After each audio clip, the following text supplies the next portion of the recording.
Welcome back, folks, to WP-Tonic This Week in WordPress and SaaS. This is episode 893. It's our last show of 2023. It's been an interesting year, to say the least. I've got my great co-host with me as well, but Kurt, who's been a great co-host during this year. We're going to be discussing some of the best shows during the year that kind of stick in my memory and Kurt's memory.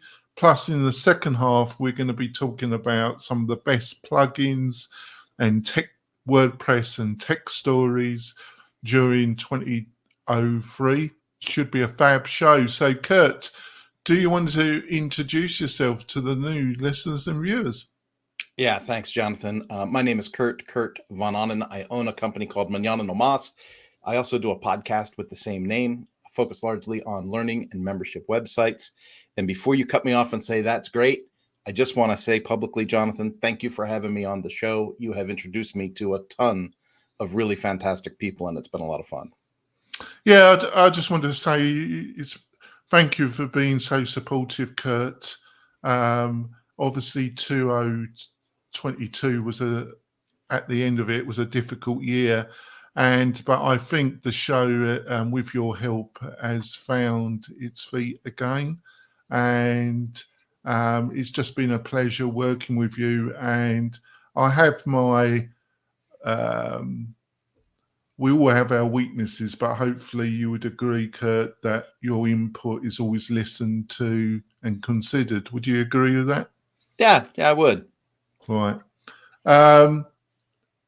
So let's, before we go into the main meat and potato of the show, I've got a couple of messages from our major sponsors. We will be back in a few moments. Tired of hosting providers that can't handle high traffic loads? Conversio is here to help. Our platform can handle any amount of traffic, all without slowing down or crashing. With immediate Slack support, performance optimization, and a team that thrives on resolving technical challenges, your e-commerce business is in safe hands. Learn more about Conversio at conversio.com. We're coming back, folks. I'd want to point out we've got some fab special offers from the major sponsors. Plus, we got a curated list I've got a curated list of from the major sponsors, plus all the leading plugins that we utilize at WP-Tonic and services. Got some great discounts as well. What more could you ask? And you get all these goodies by going over to wp-tonic.com/deals, wp-tonic.com/deals, and you'll find all the goodies there. Goodies for Christmas, goodies for the new year. What more could you ask for from Santa, from the WordPress Santa? That's what I'm going to call myself, listeners and viewers, the WordPress Santa in this episode. Can you imagine it? Probably not. All right. Let's go straight into it. So one that's memorable is Myro Peshev. Probably butchered that, as I butcher a number of our guests. It's become a comic. It's become a meme, isn't it? It is a meme. It's become a meme in the WordPress community. My ability to butcher my guests' names, isn't it? They take it well, most of them, don't they? They do take it well. I think they get insulted if you don't mess it up now. Yeah, I think it's become so notorious, hasn't it? Yeah, Mario was a great guest. I really enjoyed meeting Mario on your show. The reason why I put it on is that I was impressed with his knowledge and how he placed himself in the WordPress community. And he's built a fabulous business. He's European based, he's Eastern European based, but he's managed to build up a fantastic WordPress agency, and he's done that and for over 15 years, but also I think he's seen as a leading influencer in the agency stroke professional developer market as well. I think he's got a strong following, and he just struck me as somebody that was very down to earth, but had a considerable intellect as well. What was your impressions? The thing that stuck out to me about Mario, Jonathan, was he fielded the question really well from us, because back at the beginning of the year, we were still asking people, do you think full site editing is a bridge too far? And he took that question well. And then he got right back to focusing on, and this is what I like about people that have established success somewhere. It was like, these are the 4 quadrants or the 4 pillars or the 4 whatever that my company has strengths in, and that's where we focus. And then he kind of told us what those 4 pillars were. And that was pretty cool, because it's just another instance where you interview someone that's got some success behind them, and they're like, this is my process. I follow this process. If you follow this process, you could have success too. And I think that gets lost when people listen to a lot of podcasts. It becomes a little bit of noise. Yeah, I think you're totally spot on. And he really answered the questions, didn't he, with direct. You could tell they were based on his experience and what he truly believed. So he kind of struck a note with me. He had the ability to be pleasant and direct at the same time. Something which I can't grasp, isn't it? Sometimes it's a struggle for all of us. No, I think I can be diplomatic when I want to be. It's just that a lot of the time I don't want to be.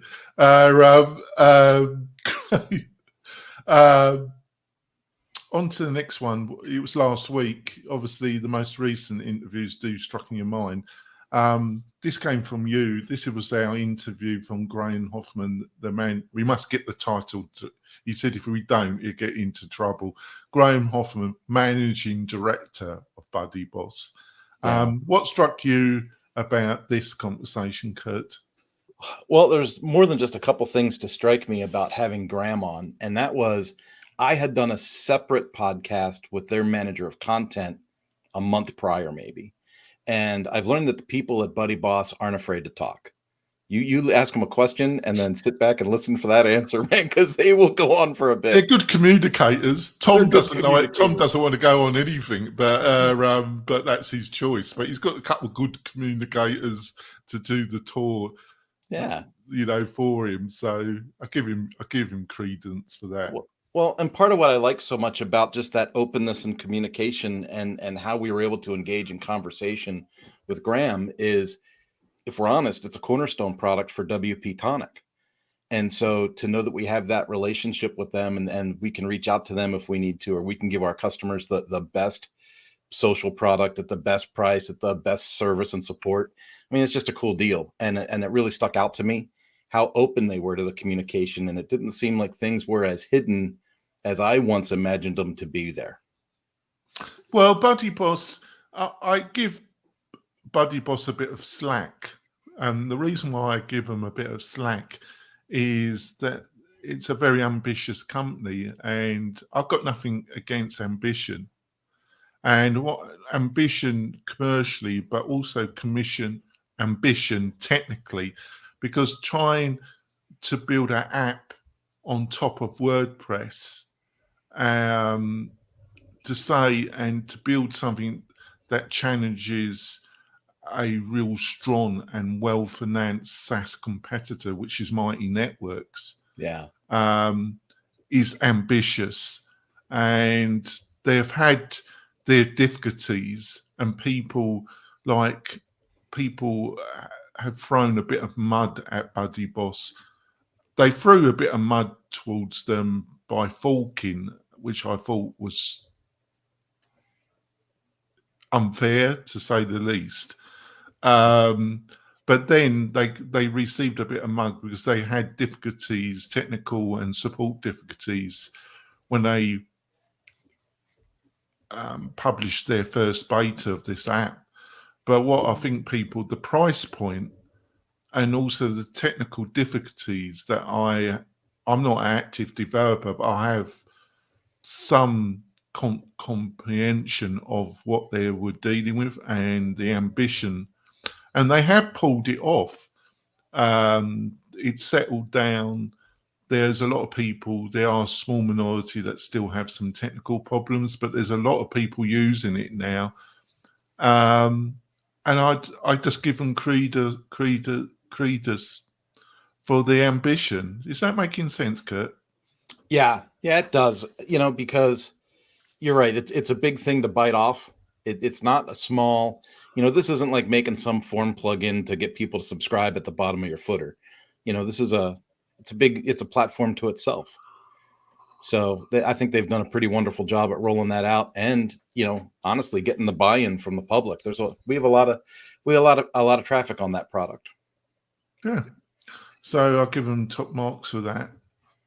And like I say, I give them a bit of slack for that, because I think also, but it is a beast of a product. It is a beast. It's in administrative. People, I always say, do it in baby steps. It's not only the technical hurdles and the requirements in hosting and management of such a platform. It's also the admin and the running of a community with which you have all these elements. I do not think it's the right choice for somebody that's not even published their first course yet. Yeah. I just think it's a little bit overkill if you don't have a bit of experience in running a few courses and then deciding to move up to BuddyBoss when you've established yourself. Do you think I'm on the right path there? Well, if I think about BuddyBoss from the community aspect, just from community, not attached to a learning management system, then I go to, what is your stickiness? I got that word from you, by the way, stickiness. I took that from you way back when. Are you having weekly meetups? Are you having what brings these people together and glues this thing together for ongoing interaction? The reason it works so good with an LMS, with a learning management system, is, to your point, multiple courses, students can talk to each other, it creates communication, they create their little tribes within a tribe, and it works really, really well for that.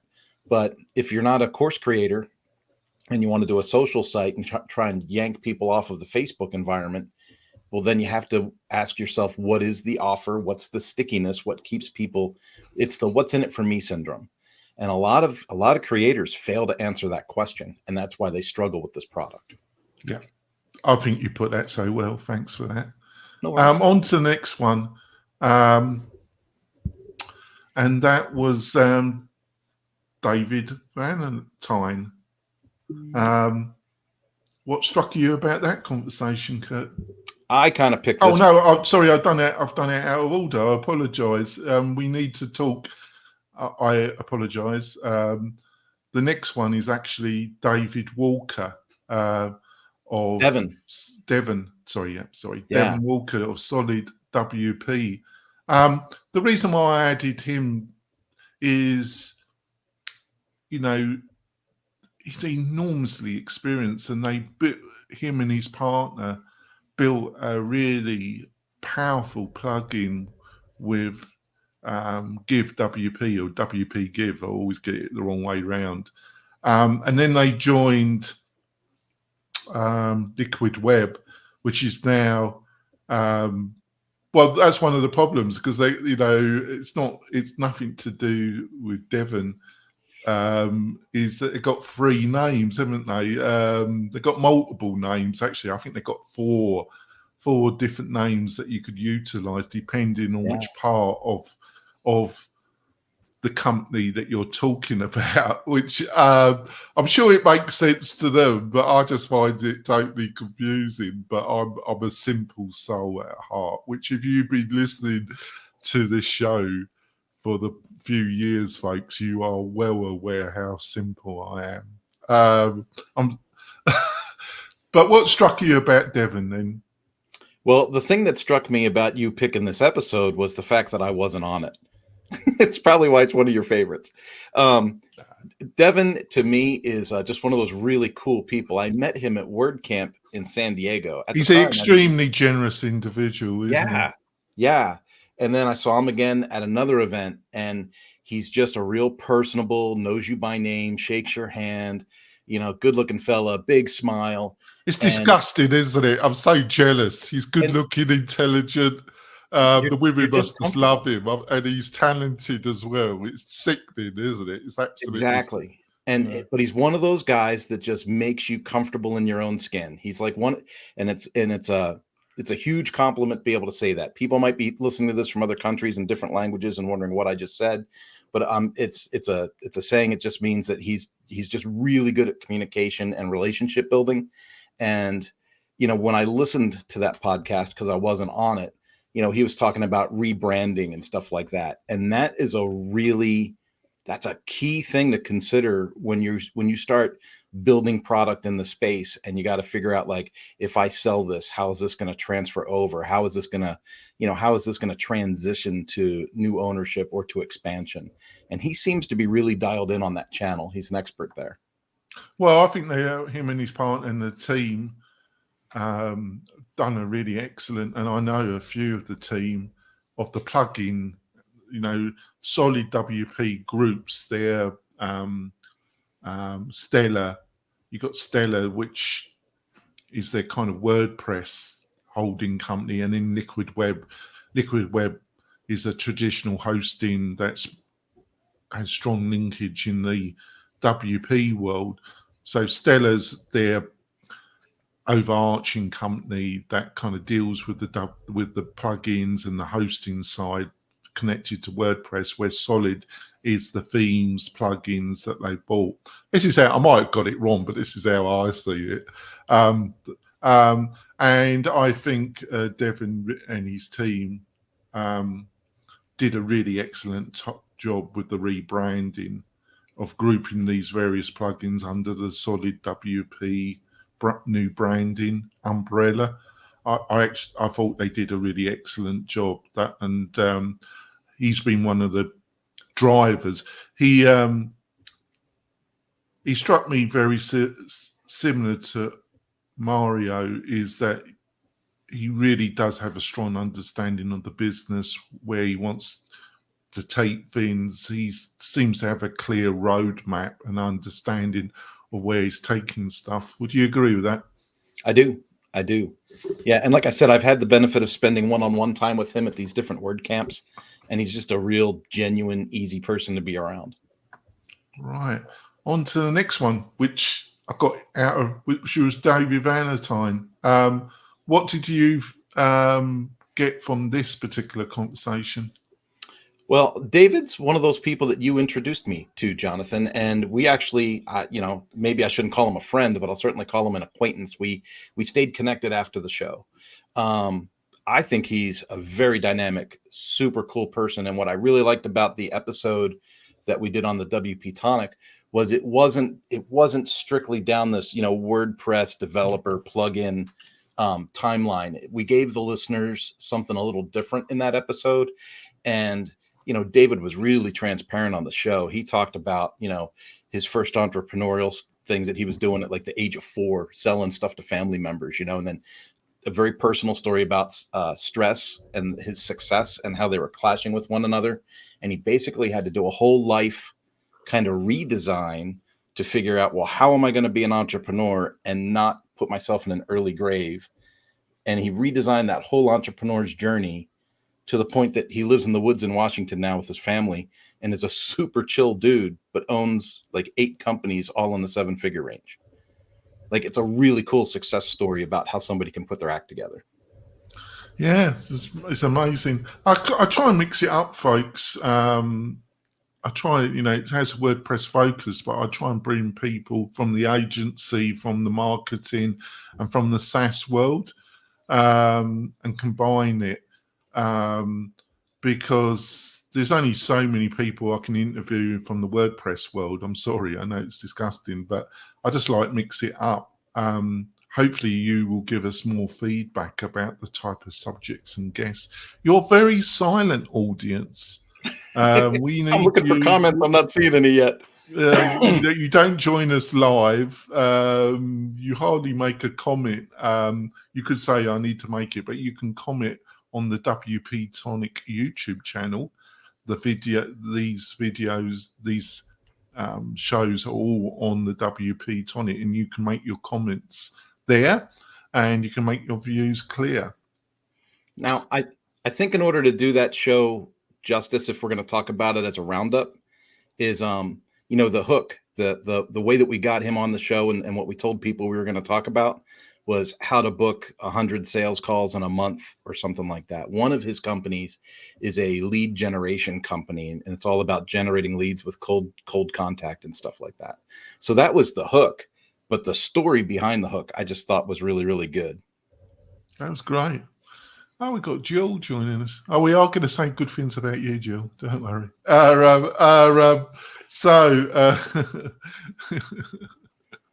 I'm going to show you his comment. He's another great individual in the WordPress world. On to the next one. Somebody that I've been following for years and years and years, and then developed one of the largest presence in the WordPress space. Somebody that I think he'd be okay to say he's a personal friend.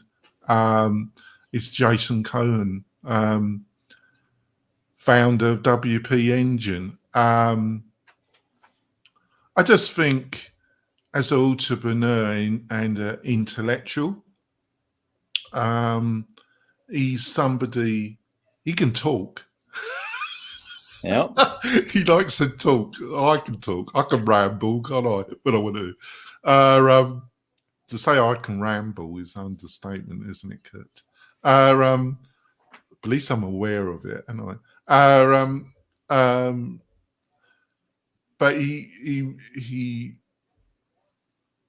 he's just like 2 steps ahead of most people, isn't he? You can see why he's been so successful. What did you get? We've interviewed him, and he's been on my roundtable show a few times. Hopefully he will join us next year. Obviously he's a very busy individual, so for him to agree on the show, I am always very appreciative. But he's always got clear insights, hasn't he? And he's such a down-to-earth individual, even though he's so successful, isn't he? Yeah, the interaction with Mr. Cohen was actually a little surprising for me, because I was fairly new to your show the first time I met him through the show. And, you had prepped me and said he's one of the smartest people in WordPress that you know. And then to back that up, Spencer said, this is one of the smartest human beings I know. And I was like, okay, well, he never uses those words with me, does he, Spencer? Does he? Those 2 words will never come out of his mouth. So I was a little, on guard and a little less apt to jump in on that call. And, what he did that was so cool after the show, Jonathan, was he knew I was on LinkedIn. He reached out on LinkedIn, made the connection, liked the post, put in a nice comment, connected to me on x.com. I mean, like, he doesn't have to do that. He runs WP Engine, for crying out loud. He doesn't have to do nothing. And that just showed me that again, I go back to genuine people. If we can continue to connect to leaders in the industry that exhibit themselves as genuine people, we're gonna continue to strive forward and get ahead. He's what they call a class act, isn't he? Yeah. He's a class act. He's no pushover. He's tough as they come. You have to be to get the success that he has, but he does it in a class way. Other people, the struggle for success, it's like climbing a mountain. It's just extremely difficult to get any traction in anything. But they use that. Sorry to interrupt, but they use that struggle, that enormous struggle, unless you're born into wealth and power.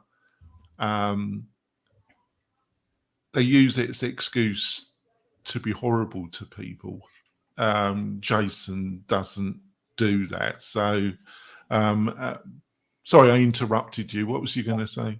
I was in the middle of interrupting you. I thought I'd give it a try for a change. It didn't work for me. He's getting spicy now. I was too nice spicy. to him at the beginning. He's getting spicy now. All right, go on. I was just going to say, if this was like 3 decades ago, Jason's one of those guys where you would describe him as a man's man. Like, this is a guy that, stands upright, has his wits about him, has self-confidence, but doesn't have that weird, paranoid self-protectedness that we see in today's culture. He's just a solid guy. We definitely see it in WordPress, that's for sure. Yeah, so I'm super impressed with him, and I'm glad to be connected to him. All right, on to the next one. I'm going to butcher. Next one? I just don't want to put Vicus. Just say Vicus. Vicus. Sorry, Vicus. Insta WP. I kind of compare it to BuddyBoss. This is a really interesting product, and technically I understand how difficult it's been to achieve. Not only the technical side, but explaining precisely what it is and getting, which, he's managed to get a really fanatical following in the WordPress space. And they're finding it really useful. But I also have some grasp of the technical hurdles involved. So that's why I thought I didn't think it was one of our strongest interviews, to be quite truthful, of this year. But I've added it just to give him some publicity, and I'm also going to mention it in the second half of the show. But it does strike you, he strikes me as somebody very, very focused and extremely determined, very determined and focused individual. What's your thoughts? Thinking back to the day that we made the show, it was through the interview process that I actually started to understand the real potential of the product. Because as you said at the beginning while you were introducing it, sometimes you can be on the outside looking in at InstaWP and not really understand what's happening. Because it was in this show that he started to talk about hosting packages and stuff. And we were like, what are you talking about? These things only last for 7 days. And so it was interesting to see the kind of the offshoot, offshoot's not the right word, but there's an option, right? So it's like you can build it and test it, or you can build it and keep it, or you can build it, keep it for a while and migrate it, or, you can do all kinds of things here. And I was really shocked during the show to realize that he already, at that time, I don't know what it is now, but at that time had almost 500,000 websites created through that product already. It's mine, but that's the thing that really gobsmacks me is plugins you never even heard of, and they can have hundreds of thousands of installs. And I don't follow, unlike some podcasts, I don't follow every new plugin or review plugins on a regular. We were talking about how we might move the show a little bit, jazz it up a little bit in the new year, and we might do a little bit more reviews, but still keep the fundamental structure of the show, mostly interviews, because I always want to try and because it can become a bit, I'm struggling for the right words here, what's the right word where it becomes monotonous? A boat anchor. What? Yeah. Let's talk about the last one before we go for our break. Another person, which I think he would be okay to say he's a personal friend, and that somebody is very like Jason, somebody I really admire. I've been following his content, listening to his podcasts for years and years and years. Hugely, him and his wife are real. I've met them a couple of times. they are extremely friendly, open people, but they are extremely ambitious. But they do it openly. But they are extremely open as well and generous. It's nauseating, really. These people, they're such high achievers, and I've achieved so little. But and that's Rob Rowling, joint founder, joint founder of half a dozen companies that have been highly successful, and the founder of Tiny Seed, a slightly overachiever. So we've had a couple of discussions with Rob. What's your feelings around Rob Rowling in our last discussion, which was around his book, which is a very good book, actually? It was a very good book. And to be clear, he was solid enough to send each of us a copy of it, which I thought was a class act too. It was, isn't it? It's a bit like Jason. You're dealing with class, aren't you? Yeah. So I read the book. I really enjoyed the book. I thought it was great. The danger of doing this podcast and meeting some of the people that we meet is you run into the danger of possibly becoming a fanboy of a guest. And that's kind of what happened. Yeah, that's what happened to me with Rob Walling. So there's the SaaS playbook that he sent us copies to. There were other books that I got in the Audible that I downloaded and listened to, the audiobooks. And then I saw that his wife had some published books as well. And so I was reading The Entrepreneur's Guide to Keeping Your Shit Together. And she is. Do you think I need to read? I haven't read that. Do you think I need to read that then? You might be past some of it already, but for me, it was cool to look back on stuff. And well, Rob has said to me that he thinks I'm totally bonkers, but I'm a generous bonkers individual. You're a generous. Rob is brutally frank, and He is. a couple of the people think I'm brutally frank. I think one of the comments. Refreshingly brutal. Thank you for that. That's a two-way compliment, isn't it? Nail on the head. I'm nothing compared to Rob, and Rob has said that, yeah, you do realise you are a bit bonkers, and I am a bit bonkers. I think it's quite understandable. I've been in WordPress for 15 years. That would be enough to make anybody bonkers. It could move you around a little. I just if we talk about the episodes in particular, what I really liked about Rob coming was he talked about AI and the disruption, and then we did talk about the book a little bit. So it was a really, really great interview. But I think what dwarfs the interview is if you take the time to go through the show notes and you connect to Rob on some of those other channels, it starts to open up your view, your perception of, this little business world that's around all of us. And between him and his wife, I think they've done a wonderful job on content branding and content development.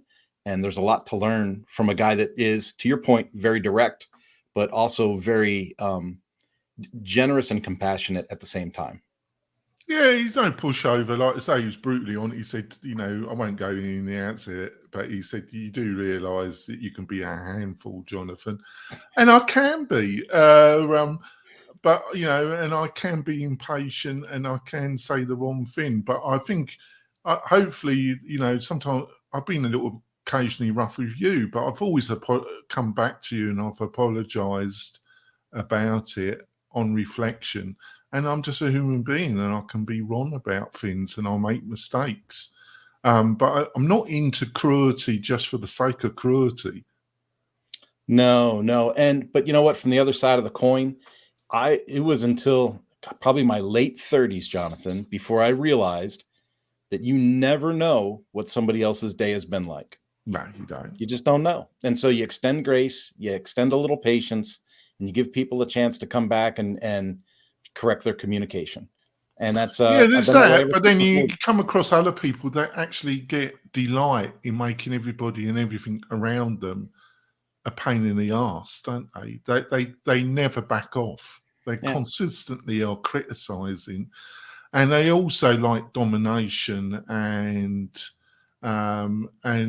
it's not the odd because they're under a lot. They are consistently like that, aren't they? Yeah. I used to be in the car business. I know all about these people. Yeah, we've all met them. I think it's time for us to go for our break. I think it's been a great discussion. I've enjoyed it so far. That's been fun. We're going to go for our break. We will be back in a few moments, folks. This podcast episode is brought to you by Lifter LMS, the leading learning management system solution for WordPress. If you or your client are creating any kind of online course, training-based membership website, or any type of e-learning project, Lifter LMS is the most secure, stable, well-supported solution on the market. Go to lifterlms.com and save 20% at checkout with coupon code podcast20. That's podcast20. Enjoy the rest of your show. We're coming back. We've had a feast about our shows in 2023. I can't believe where it's gone. It's gone in a flash as well. Oh my Godfathers. Been a great show. In the second half, we're going to be talking about some of the best plugins and WordPress and tech stories. Should be a great continuance of this show. But before we go into that, I just want to point out, if you're looking for a great WordPress hosting partner that specializes in community, BuddyBoss, Lifter LMS, LearnDash, Tutor LMS, any kind of high traffic in the learning community space, why don't you look at becoming a partner with WP-Tonic? You can find more, and it really supports WP-Tonic and the show as well. You can find the information by going to wp-tonic.com/partners, wp-tonic.com/partners. And I'll have a chat with you. If you got the one or two websites that kind of meet our speciality, I think you'll love the experience. On we go. Right. Let's talk about plugins.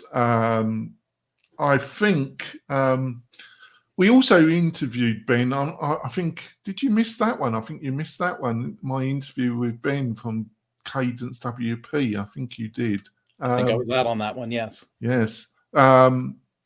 Obviously, there's you got Alimator that we provide. You got Bricks. You got which is another outside of the Gutenberg experience. You got Generate Blocks. You got Spectra. The reason why I just think Cadence, I bought into it. We provide it at WP, but I believe in Ben, and I just think that they've built something. It's not perfect. I think different products, different plugins are aimed at different buckets, different groups of people. I think the type of person that would be looking at utilizing Bricks isn't maybe, but I think Cadence does a great job of covering the beginner to the intermediate to the power user, and I think it's like, especially its query blocks and what it's done lately. I think it's getting close to, you could build really great professional looking websites on Cadence WP. So I'll put it on the list. What do you think? Cadence, to me personally, does a really good job of expanding the standard Gutenberg environment. When you start doing Cadence blocks, Cadence Pro, and you start adding these features, it's a step below, and it's not as heavy on your site as Elementor. So you get some of the cool design features without having to have, that big monolith on the site. Just to give you a real life experience, I sold a client on a package based on a starter template and all the normal things that, an agency does to, here's the cheap package and you can have a more expensive package if you want. Well, sure enough, as we developed the template, she was less and less happy. And I was like, finally, I was just like, you know what? I can't have, even if it's out of her budget, I can't have someone be this unhappy with the design. And the starter template was nice. So she was just very particular. Well, with the Cadence package, Jonathan, I was able to go in and just, duplicate the home page, strip out all the stuff I didn't want, add the rows and the columns that, she did want. And she ended up with exactly what she wanted. And it took me literally 45 minutes to make. It's a really good product. It's easy to use. It's intuitive. And I think somebody with, mediocre implementation skills could make really good product with it. Yeah, it's really different. This has been on how do you keep the flexibility of WordPress and allowing new entrepreneurs and new plugins, but you stabilize the situation to some degree. Maybe it isn't possible, maybe that's what WP is trying to do, is provide really great hosting to our target audience, but also provide a suite of plugins and solutions and give advice. We don't insist that our clients utilize them, we only advise, but we're trying to be a gatekeeper. Maybe that this kind of format, and I'm not saying that I planned it all out, I just think WP's dropped in, and what it's trying to do in a kind of business way is to some extent unique. I sense other people are starting to copy what we're doing at WP. That's understandable, and I get quite right.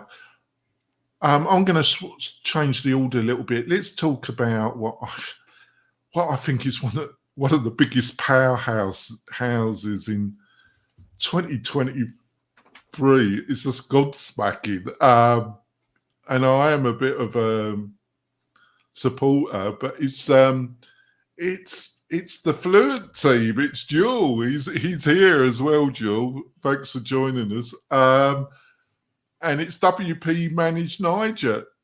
They are the appropriate. They are on fire. I mean, they. I don't know what they drink at the headquarters, but they are on fire. Fluent Forms, Fluent CRM. I've really bought into that. It's made the offering at WP-Tonic more complete, we bought into a lot of their products. But then they brought something that was really missing with the solution that I was trying to offer to clients at W. Was a really good booking plugin. We offer one that's really good as well, but it's much more complicated and powerful, and it has its place.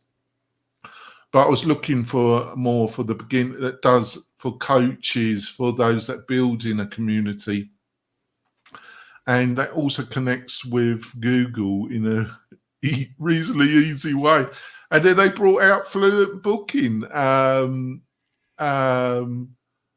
they've continued. They've got Fluent Auth also, and they've got a couple of other betas out there. They just seem on bloody fire. What do you reckon? Together, it's a really awesome combination of tools. And, we do a lot with BuddyBoss and with Lifter LMS and LearnDash and stuff. But, in the sites that I've used the Fluent CRM tool with Lifter, that integration is automatic. There's nothing to download or open or connect or API keys or anything. You download the plugin, you activate it, and it works. And that's the really cool thing about the Fluent suite. So whether we're talking about Fluent CRM, Fluent Form, or in this case, Fluent Booking, everything of theirs just works. You don't have to fumble around with what about this, what about that? Did I miss this? Did I not tick this box? They're very intuitive, and their instructions are straightforward. Yeah, and the founder, Joel, what I like about you, Joel, is he's on their Facebook support group pages. He answers, and he listens to people, and also he's extremely generous. I'll send that. You can send the check to me, Jill, later on, actually. But no, he's been extremely generous towards me, and he seems a very open person. It's like a quality act, like some of the other people we've talked about. But I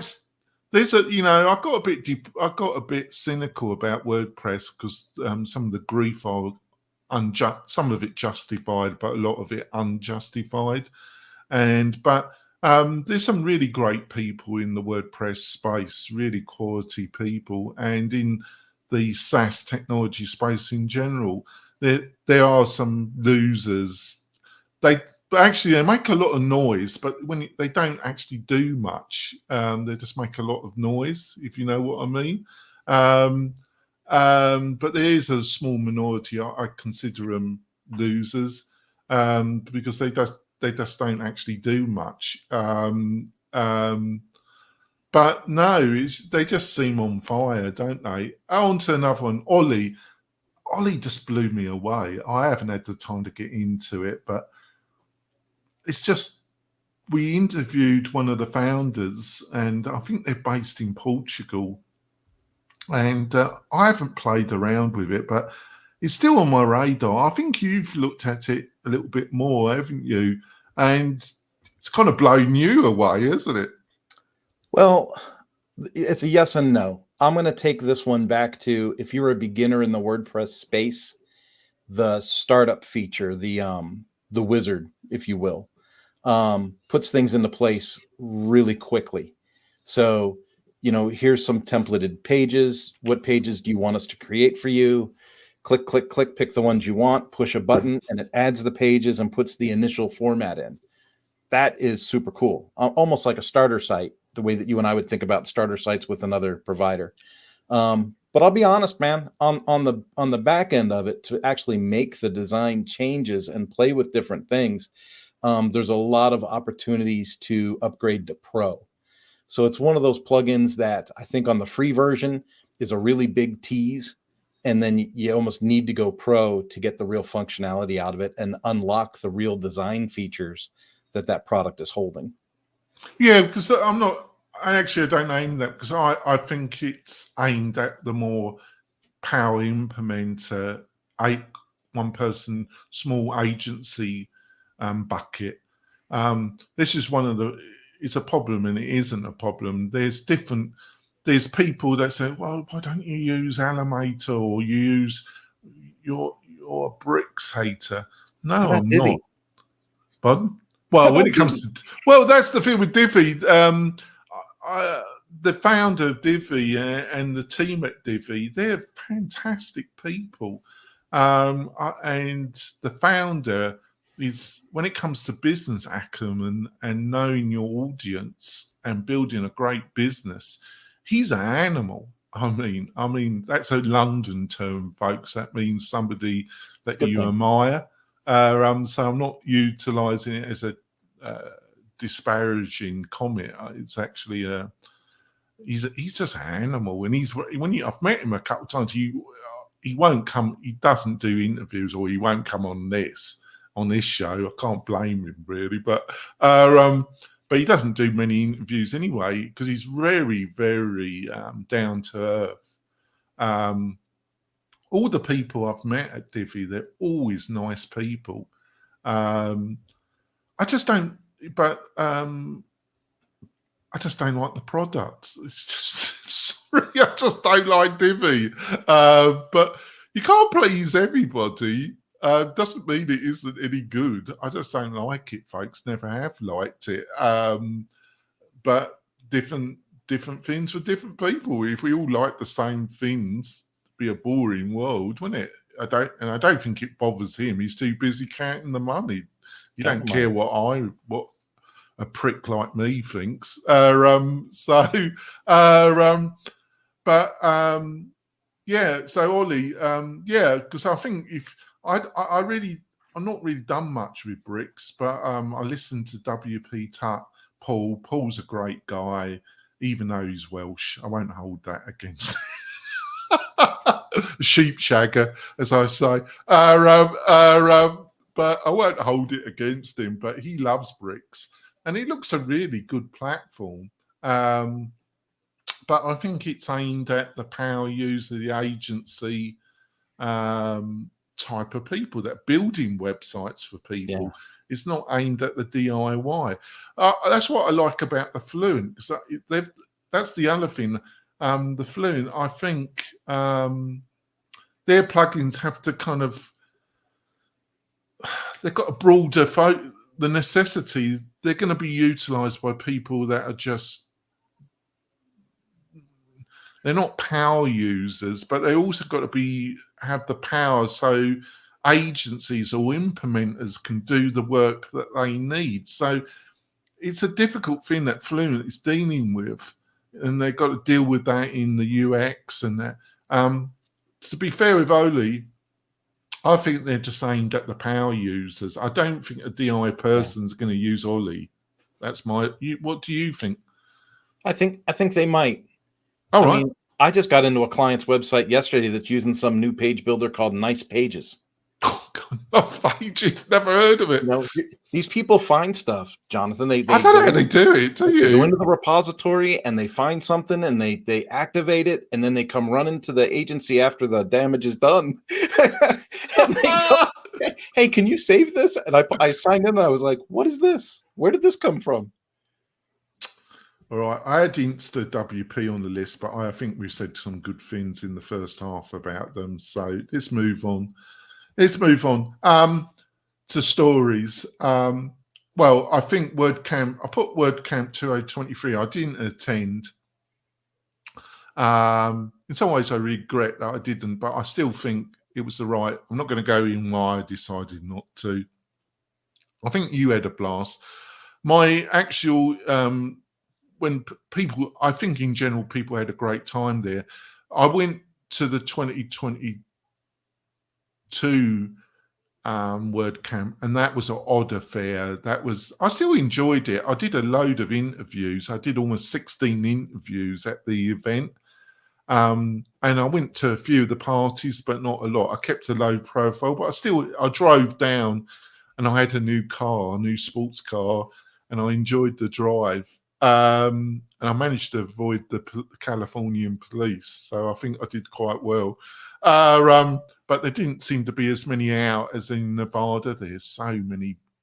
You do not want to speed in the northern Nevada, folks, because they're everywhere. But it was a strange affair because of COVID and the restrictions. But I think you, and I've got the same from a few other people. I think you had a blast at 2023, didn't you? At both 22 and 23. They're the only two. You were at 22 as well. Oh, yeah, you were, weren't you? Yeah. But it was a strange thing. Would you agree it was a strange event, 2022? Oh, I'm just going to say it, and I realize in this audience I might get some hate mail. Jonathan, maybe it's my turn to get some hate mail. But the hypocrisy during the whole COVID extravaganza was a bit much for me to stomach, because everybody's outside hugging and having drinks, yeah, it's just bonkers, wasn't it? Dancing on a boat and going to some bar and having a blast, and then you walk into the facility and people were literally putting on masks and jumping back and going and it's like, dude, I was dancing with you last night. So the COVID thing really did take a lot of the shine off of what that show could have been. But it was my first WordCamp. It was my first exposure to the community at that level. And I know you went to a couple of parties, but I went to a lot of parties. Yeah, you partied like an 18-year-old, didn't you? Oh, I felt young again. And it was local to me at the time. So I went bicycling and invited other people from the show to go bicycling. And, you know, San Diego was just a beautiful venue. It was an amazing first exposure to that level of event. I really enjoyed it. Yeah. And I think the 23, I think a lot of people enjoyed it, and it was much a bigger event, blah, blah, blah. And I think some people said where it was being held, it was a bit isolated, where the actual hotel where the 22 was held, I thought the hotel, it was an interesting hotel, and it was more where everything was, wasn't it? both were kind of like that. So the hotel in San Diego, I felt was more like an open air hotel, right? It was like a campus. Whereas the facility in Maryland is more enclosed, which speaks to their climate also. Yeah. But that whole, do you call it a peninsula? I don't know what you call that, but like the hotel was at the end, and then it was like water all the way around, right? But it wasn't really a peninsula. It was just kind of like a semicircle. But inside that semicircle was a ton of shops and bars and restaurants, and everybody just kind of hung out within that 4 or 5 block radius. It was like, and all the parties were amazing. The people were amazing. There were so many more people. My one-on-one conversations at that particular show were really productive. Sometimes you meet at shows and you never talk to people again. Other times you meet at shows and you walk I away. know that happens to me regularly. There we go. On to the next one. WP Tavern. Oh God, the tavern. It's in a sorry state. Hopefully the master will be interviewing. You got to make Spencer the editor. I'll pay for that. I'll pay 1,000 in the kitty just to have him. It'd be worth just to watch. It'd be delicious. I'm not sure it'd be great for WordPress, but it'd be delicious to watch. But yeah, tavern. Sarah's gone. They've got nobody right in there. The great leader is supposed to be interviewing it. He's supposed to be coming on the show, but he hasn't come back to me. But maybe have a chat with him in the new year. That should be interesting. Have a chat with the great master, but the great leader. I don't know what's going to happen with but the problem with the tavern, I'm not even sure. Coming into 2024, I'm not even sure that. I could understand why the great leader would actually just let it die a death. Really, I'm not sure you can do honest, interesting journalism in the WordPress space anymore. I'm not even sure if it's possible. What do you reckon? I'm on the fence about it, Jonathan, because even though I've been in WordPress for 19 years, I don't have that community tie-in for the 19 years. No. And so I don't think I have a really good overall view of the tavern and its value. It was always a strange beast because it seemed to attack. I'll give him his due. A lot of people don't like the great leader. I try and be benevolent and fair. I've been a bit critical of Gutenberg, but I tried not. But I still have him in high esteem because of what he managed to build, which and I know isn't easy. But it was always a strange creature, the tavern, because some people say he's very much a control freak, but other people, we've had the editor Jeff on the show a few times, and he said the great leader just left him to it too much, and Sarah seemed to be able to do whatever to some extent, do what she ever wanted. So you ended up with a thing run by the great leader that seemed to attack regularly some of his major projects. It was a most strange setup, wasn't it? But it's healthy. Like, there's one magazine in the power sports field that is self-funded and not supported by all the ads from Honda, Kawasaki, Suzuki, Harley Davidson, right? And so all these magazines say, oh, this new model from Suzuki is amazing. It's the best one ever. And then they write an article that goes, hey, we took this thing out on the trail. It's a pile of dog dirt. And you go, well, that's because those marketing dollars are driving that commentary. It's like what they say about big pharma with mainstream media. We're never going to get the straight answer on that stuff because it's where the funding comes from. So the idea that the great leader would own or have that kind of power with the tavern, and we assume that someone's going to run it independently and write whatever they want, I think that's a pipe dream. Yeah. All right, on to the next one. Twitter, a constant source of stories. Its owner, who is as bonkers as a bag of frogs. absolute bonker. You know, he's becoming a caricature out of a Bond film. I think that's my personal opinion. But it's been good. It is supplied an endless source of stories for my roundtable show, categorizing the utter turmoil. But I still use it, and I paid for my green because I wanted to upload videos to it, and I just go with the flow. But it's to say it's been the consistent bigger tech story, the ride of the year, isn't it? Twitter, isn't it? You and I are one of those, you know, we're the odd couple on this one. We agree to disagree. Yeah. I think I was about to dive off of, I found Twitter horribly pessimistic before his. Well, it is, isn't it? You're right. I'm not disagreeing there. And it actually, you know, because you got to remember, everyone aggregates their news feed differently, right? It's you know, AI to a certain extent. And so my algorithm gave me a more positive feed after his purchase. And then, to be fair, I wasn't super connected to WordPress people on Twitter before, but after I went to WordCamp, I connected with a lot of folks. So now it's kind of become this lifeline for me inside the WordPress field. So between that and post status. Yeah, can I just interrupt?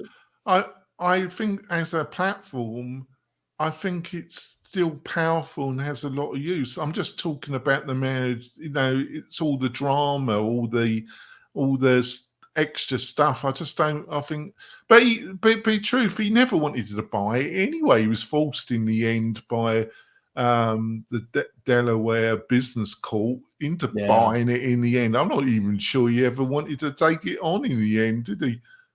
You know, I don't know if he's the most bonkers CEO executive on the planet or if he just gets the most press for it. Because in my corporate experiences, I have run into one Looney Tune after another. Oh yeah, I'll give you that off bet loads. You just wonder how did they manage to get into the position and get the paychecks they are. You just wonder, don't you? You know, and I would like to think that I wouldn't change too much, but man, what would I be like if I had, you know, a couple $1 billion in the bank?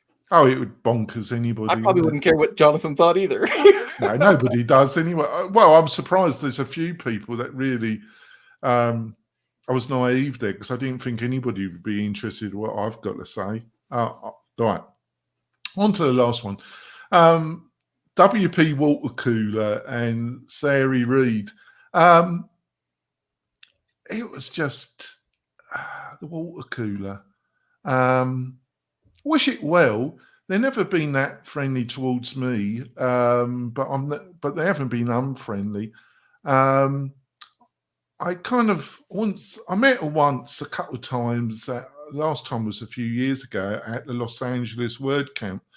She kind of ran away from me. I think she recognized me, and she had a picture of gross disdain on her face when she recognized me. I'm not sure if that, but she just went on a rant for 2 episodes, didn't she? You know, she just went off the Big Dipper.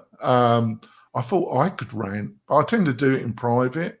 And I could understand the frustration, and I could understand this kind of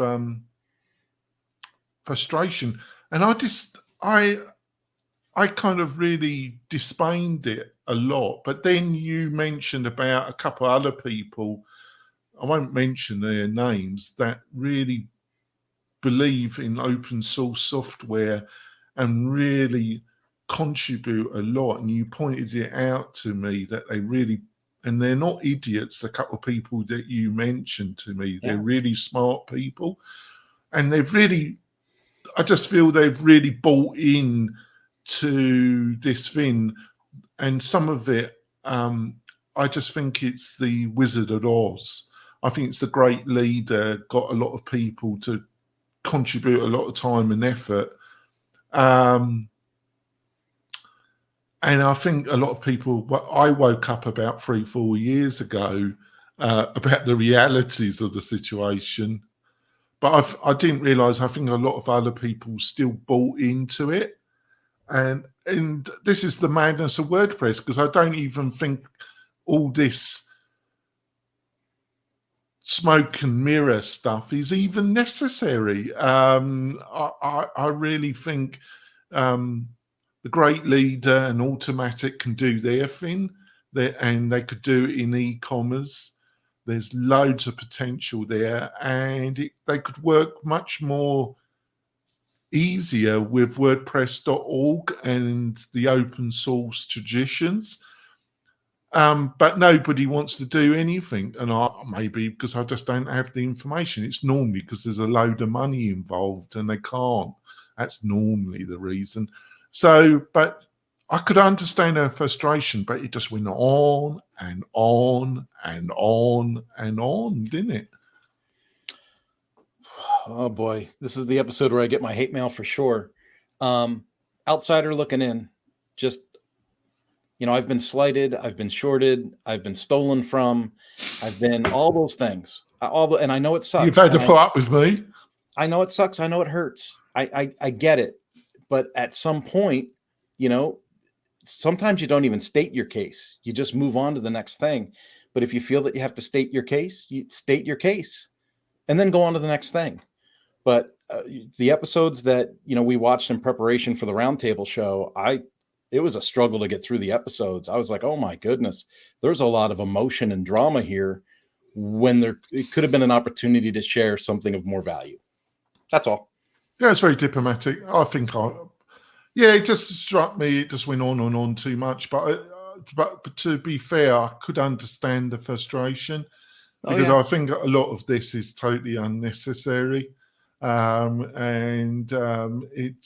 It's the strange culture of WordPress in the last couple of years. It's a most strange concoction, witch's brew of frustration and different people. The abundance of blocking people on Twitter, accusing them of things, it's kind of like the what was the witch trials of it's Salem witch trials. Pardon? The Salem witch trials. Yeah, it's got that kind of taste to it, hasn't it? You know, it's just really bonkers from beginning to end, isn't it? Well, in this new era, people have lost the idea that you can disagree and still be friendly. You know, that there's this assumption that if I don't agree with you, or if I don't raise your banner high and celebrate with you, that I hate you or I wish harm on you or whatever. And that's just not the case. I just don't take the time to celebrate your opinion at this moment. And I'm kind of direct like that. But it's in any case, you know, if they've got their audience and they're experiencing success with that, I don't wish them to not. No, I don't. It was like, it was 2 episodes of utter frustration and emotional spewage. But it's their show and it's those things, right? So I will take all the heat mail, but I think we've been reasonably fair in this show for me. She was very public about what happened, and I'm not going to say I don't understand and I don't have empathy. I've been there. I've been driven from a part of the industry that I loved. Over, some people would say, a personality dispute. I say it's an ethics dispute. But, you know, I'm not going to build my identity away from that situation by being the guy screaming the loudest about how unfairly I was treated. What I need to do is redirect my positive energies towards growth in that new lane that I'm in. Yeah, the only defense I would put, I want to be totally fair towards her, is that I thought, what, you're being very naive here.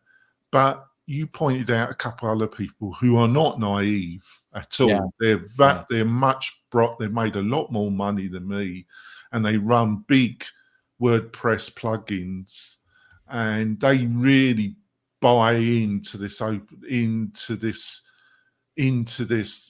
and they've donated a load of time, money, into it. You pointed that out to me, and I listened to what you said, and it gave me a slightly different perspective, because these individuals aren't fools. And I was thinking, oh, you're just being foolish, lady. You know, I've known, but they do buy into this, and it's the only thing I really blame the great leader on. Is I just don't really understand why it even has to be that way. I don't even understand why you have to have this feeling and treat people and that all smoke and mirrors and intrigue. I just came to the conclusion as part of him that actually likes it. He actually likes all that. You know, he likes it to be a bit iffy. You know, but so I've got mixed feelings about it, so I'll try to be fair. I think it's time to wind this show up.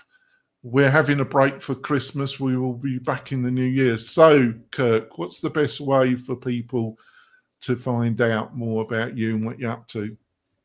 Business stuff is on manananomas.com. Mañana no mas. And then all my social stuff is Mañana no mas, and our podcast is Mañana no mas. So there's a theme there. And then if you want to get a hold of me personally, make a connection, that would be on LinkedIn.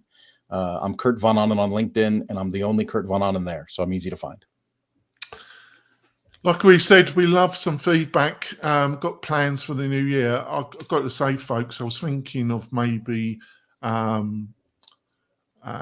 removing the round table show.